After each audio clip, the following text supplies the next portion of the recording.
राज्य सरकार महिलांच्या आर्थिक सक्षमीकरणासोबतच महिला सुरक्षेला प्राधान्य देत असून यासाठी पावलं उचलली जात आहेत। महिला सुरक्षेसह सर्व बाबी लाडकी बहीण योजनेशी जोडणं चुकीचं आहे असं मुख्यमंत्री देवेंद्र फडणवीस यांनी आज विधानसभेत प्रश्नोत्तराच्या तासात सांगितलं।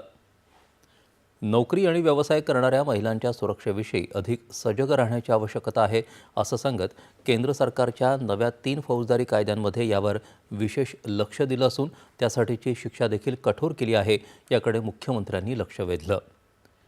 सातारा जिल्ह्यातल्या फलटण इथल्या महिला डॉक्टर आत्महत्येप्रकरणी भाजपाच्या अमित साटम यांनी तारांकित प्रश्न उपस्थित केला। या आत्महत्याग्रस्त महिलेच्या कुटुंबियांना सर्व प्रकारे मदत करण्याचा प्रयत्न केला जात आहे असं मुख्यमंत्री म्हणाले। या प्रकरणी अटकेत असणारा संबंधित पोलीस अधिकारीच जबाबदार असून त्यानेच तिचं शारीरिक शोषण आणि फसवणूक केल्याचं आजवरच्या तपासात उघडकीला आलं आहे। तिच्या हातावरचं हस्ताक्षर तिचंच आहे आणि गळफास लावून घेऊन आत्महत्या झाली असल्याचंही तपासात निष्पन्न झालं आहे अशी माहिती त्यांनी दिली। या आत्महत्येबद्दल उपस्थित केलेल्या सर्व शंकांचं निरसन करण्यासाठी न्यायालयीन चौकशी सुरू आहे। त्यात काहींनी राजकारण करण्याचा प्रयत्न केला, ही बाब दुर्दैवी आहे असं ते म्हणाले।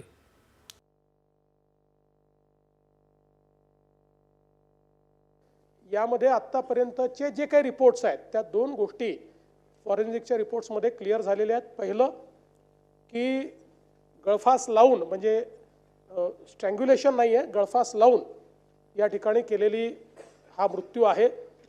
आणि दुसरं हातावर जे काही लिहिलेलं आहे ते अक्षरं त्या महिलेचेच आहेत अशा पद्धतीनं या 2 गोष्टी आत्तापर्यंत तपासामध्ये आलेल्या आहेत।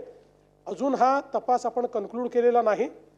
आता याची चार्जशीट लवकरच दाखल होईल, पण पॅरलली अनेक गोष्टी या ठिकाणी सांगण्यात आल्या आणि म्हणून त्याचीही स्वतंत्रपणे चौकशी करण्याकरता एक आपण न्यायाधीशांची नेमणूक केली आहे। तेही याची स्वतंत्र चौकशी करतायत आणि हा जो पोलिसांचा तपास आहे हाही महिला IPS अधिकाऱ्यांच्या माध्यमातून चाललेला आहे। गुटखाबंदीसाठी कायद्यात बदल करून ते अधिक कठोर करणार असल्याचं मुख्यमंत्र्यांनी सांगितलं। तसंच राज्यात OBC विद्यार्थ्यांसाठी 65 वसतिगृह सुरू असून उर्वरित सर्व जिल्ह्यांमध्येही जागा निश्चितीची प्रक्रिया अंतिम टप्प्यात असल्याचं देखील ते म्हणाले।